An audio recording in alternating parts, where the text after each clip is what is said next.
Hello and welcome. Today I'll be reviewing Top Mach Studio's F-22A Raptor. Now the first thing you'll notice when you come into the aircraft select screen is that you actually get two versions. This version uses its own custom fly-by-wire system. This one uses its the native fly-by-wire system for the Asobo FA18. So the fact that it says no FBW isn't strictly true. This is mainly for people who are flying by keyboard or much simpler means of controls. So ignoring that version, we'll get into this one. When you go into liveries, you'll notice that you'll get three liveries with it. First one, 525th from Elmendorf. Second one, 19th Fighter Squadron from Hickam, and then the 94th Fighter Squadron from Langley. I have gone and downloaded some extra liveries from FlightSim.2, and I thoroughly recommend going checking those out. Now what we'll do is we'll get into the aircraft itself and we can check out the systems. So when you get into the cockpit, you're greeted with this big red remove before flight cover for the HUD and ICP, and you can see that we've got a ladder attached there.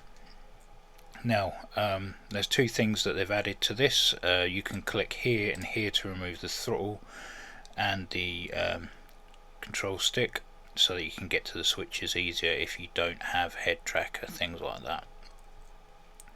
So we come over to the power switch. You can see all the systems come online instantly, and so we have our HUD, our integrated control panel here, left and right tertiary multifunctional displays. We have our primary multifunction display here, and then we've got secondary multifunctional displays around the outside. Then we've got switches here which are radios, radio volumes, things like that, which very rarely get used. And over this side you've got external lights, internal lights, engine starters, generators, lights, landing lights, things like that. So we come over to this big red primary MFD here, and we'll click menu, and you'll see we get a config button there. Click that and click sim, and we get a list of things that we can do with the aircraft. So if we look over to our left here, you can see the ladder. If I click that, the ladder comes away. So if there's a white rectangle around the word, it means it's active. We can have the tow bar on and off. We can remove the chocks and RBF tags. So now the RBF tag there that was on the dash is now gone. Go to the second page, we can remove the weapons from the weapons bays. Now this side of the screen, these are for when the aircraft start up, as in start as soon as you get into the cockpit, not start engines. So with these checked, every time I get into the aircraft I have cold and dark chocks, RBF, ladder, and the pilot is visible. If I was to uncheck these, it wouldn't have chocks, RBF, tags, ladder or pilot. And again, if we go on to page 2, you can start with weapons removed and the drop tanks fully disabled. I always start with them disabled, simply because I don't want drop tanks on a stealth aircraft. But when you first get into the aircraft, when it's been installed, the first time you use it, it will show drop tanks. So if you don't want those on there, this is where you'll go to switch those off. Going back to the first page, also there's a telemetry device, which I've not clicked to be visible. So we go back out there, click menu, come to the top of the screen there, and we'll get back to our map screen. Another thing that you can do here is on the systems page here, you can click the door, and the doors on either side and underneath will open, and they will also close. We're going to the menus. We've got engine, and if we click into control, these are what we'll use for starting the engines, or we can quick start. there are actually three ways of actually starting the aircraft.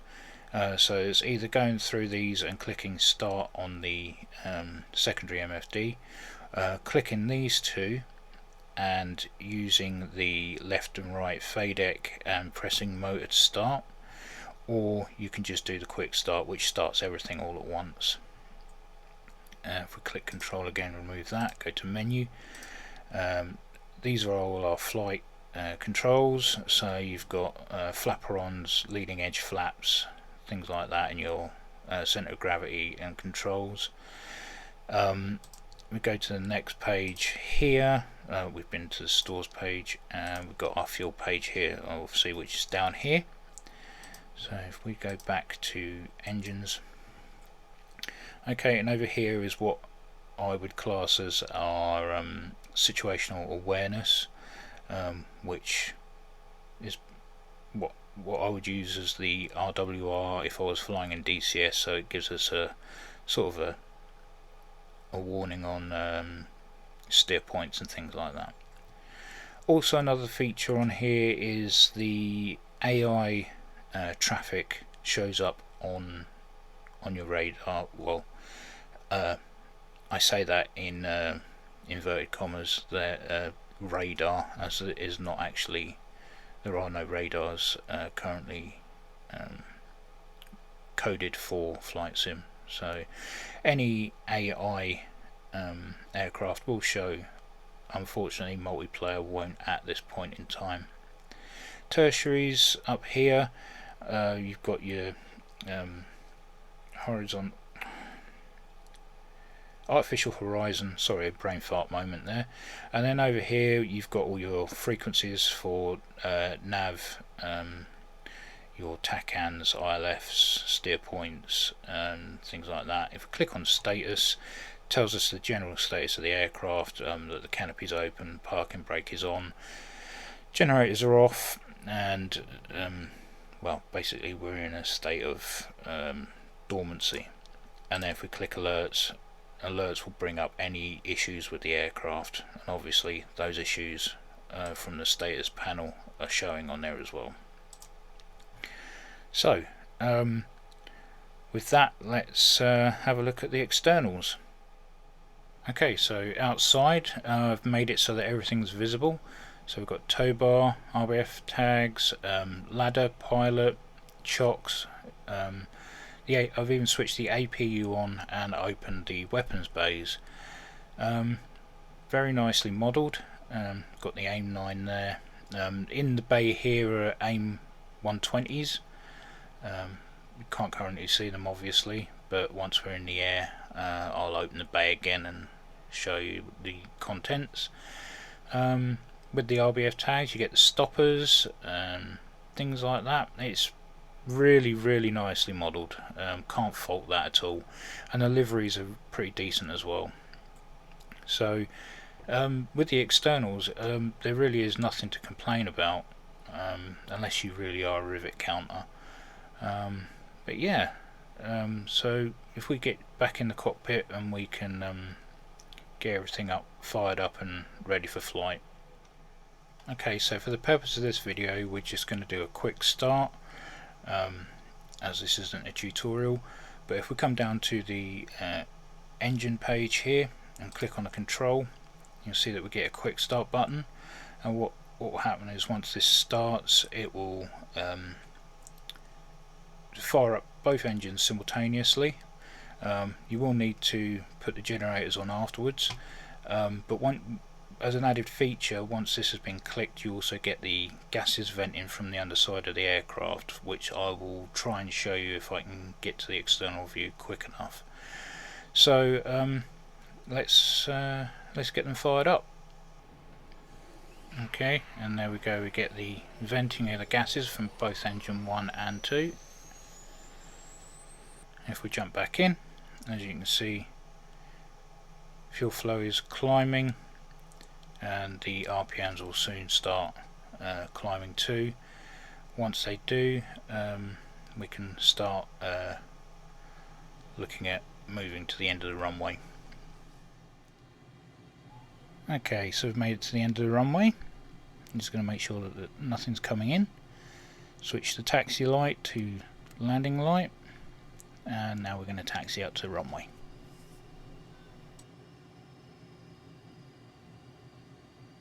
Now I find the ground handling a little bit sensitive, so it's very slight movement of the rudder pedals to get the aircraft turning. Not sure if the real aircraft is like that or not, but just to be wary that if you are taxiing, not to be too heavy footed with it.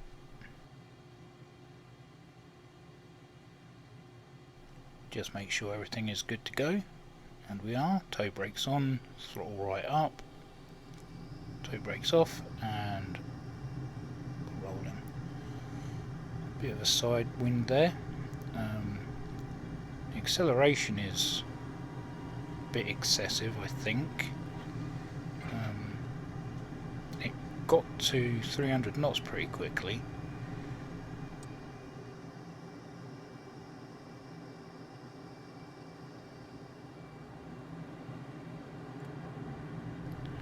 Let's put it up into a 55-degree climb.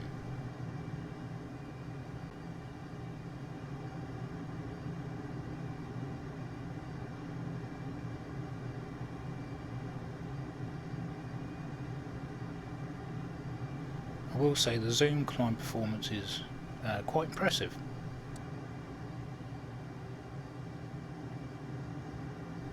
So what I'm going to do is I'm going to pull over the top and level off, and we'll see what else we can do with it.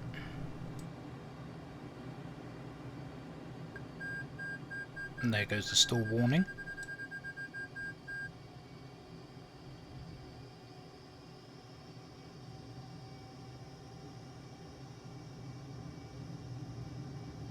And I'm going to build up the speed a little bit, and we're going to see what our low speed roll rate is like. Not too bad, as responsive as you would expect from a fighter jet. Now this is something to be wary of. If you're anything under around 250 knots and you excessively pull back on the stick, you can easily leave the flight envelope and cause a savage wing stall. So if you're in a high rate turn, you need to make sure that you keep the power on so that you don't leave aerodynamic flight.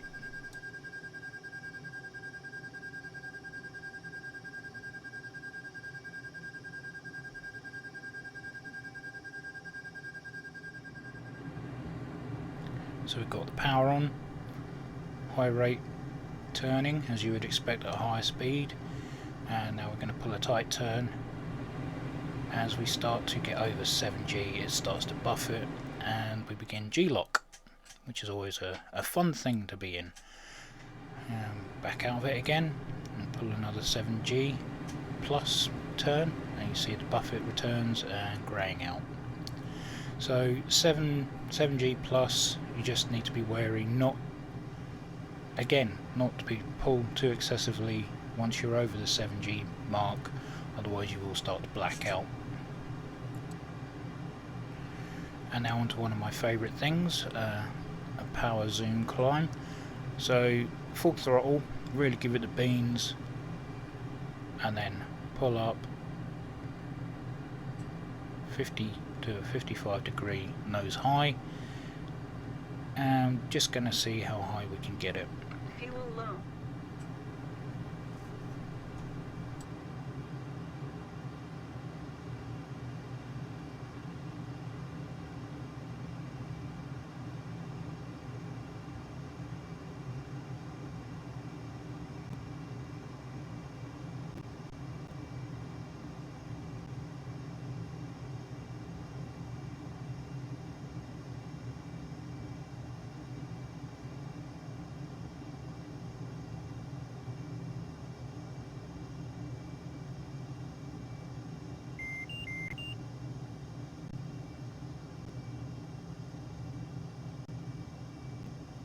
On comes the high altitude warning.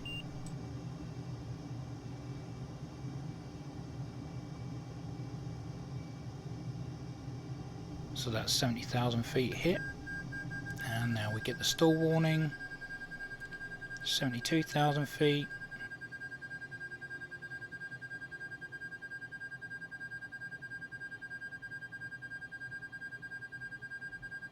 So 74,500 feet, this thing really is no slouch.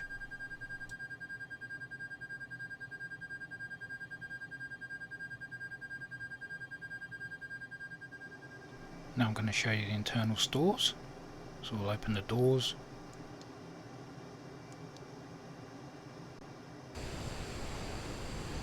Okay, so you can see we've got the AIM-9 in the side bay, and we've got our 6 AIM-120s in the main bays underneath.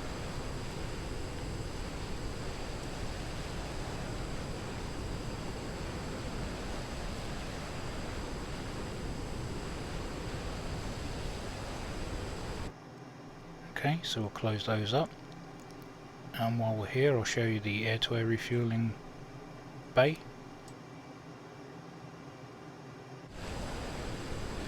And as you can see, the bay doors are open, so you can simulate your air-to-air refueling.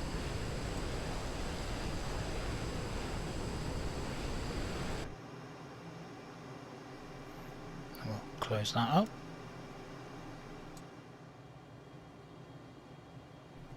Okay, so that's enough of the high stuff. Let's head back down to terra firma and do some low flying.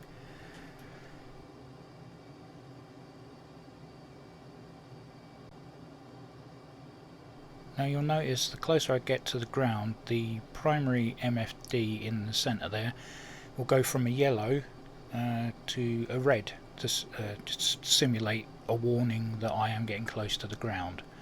So that's another nice little bit that they've put in there. As you can see, it's starting to turn sort of an orangey colour now.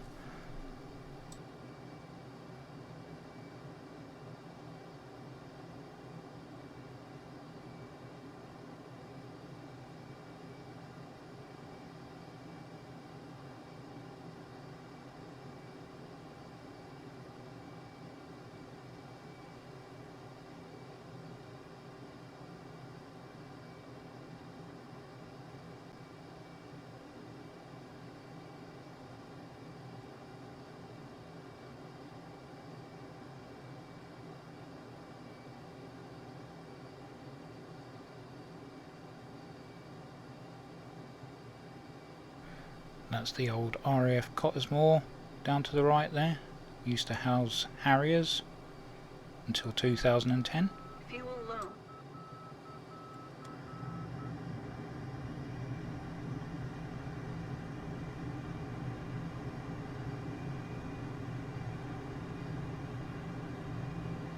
Pull up, pull up. As you can see, we don't just get an audible low level warning, we also get a visual with that primary MFD.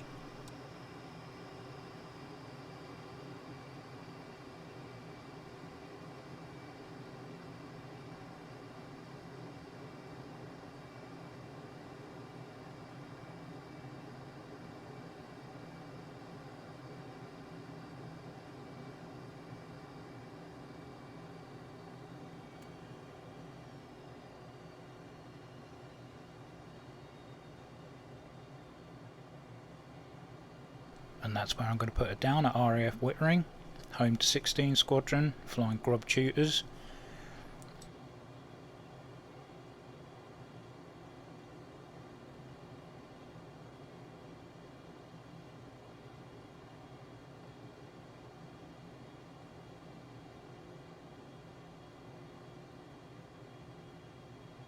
Once I get below 250 knots, I'm just going to prove to you again that pulling too hard in a turn will make you leave the flight envelope. And there you go. Now I've got enough height and enough power to recover from this, but if you're on base leg a bit closer to the ground, you might not have enough time to recover from that, so you just need to be wary not to be too aggressive in the turn at low speeds, especially if you're going to be overshooting the turn on base leg. Just take it easy.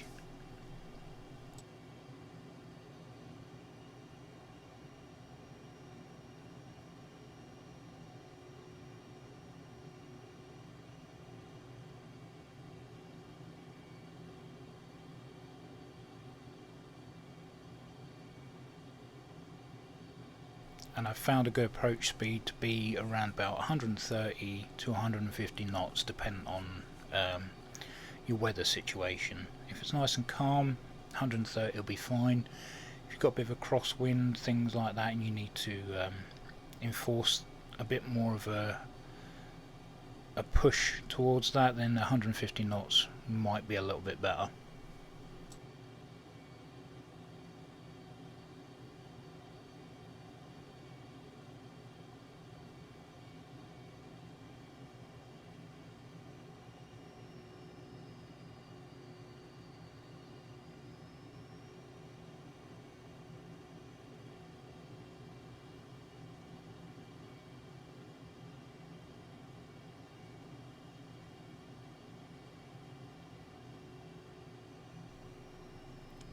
And down.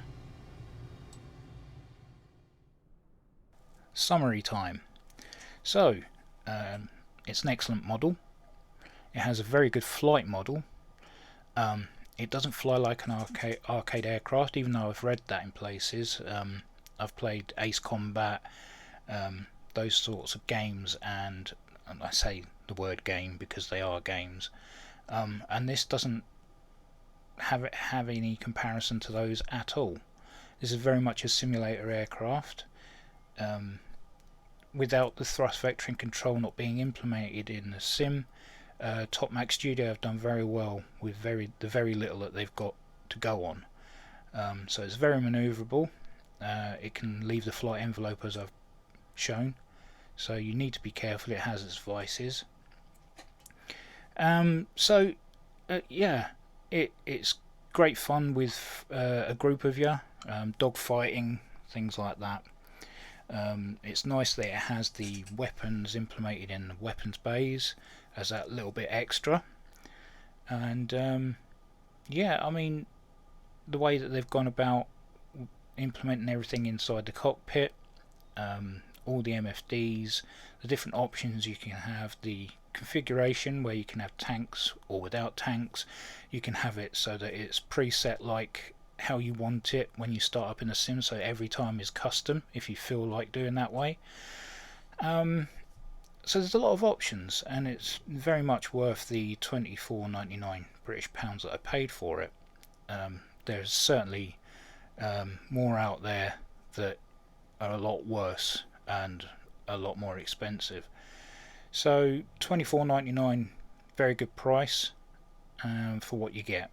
And yeah, I'll give it a big thumbs up. Well done, Top Mach Studios. Hopefully they'll keep updating the aircraft as the simulator progresses, and hopefully we'll get maybe a bit more out of them.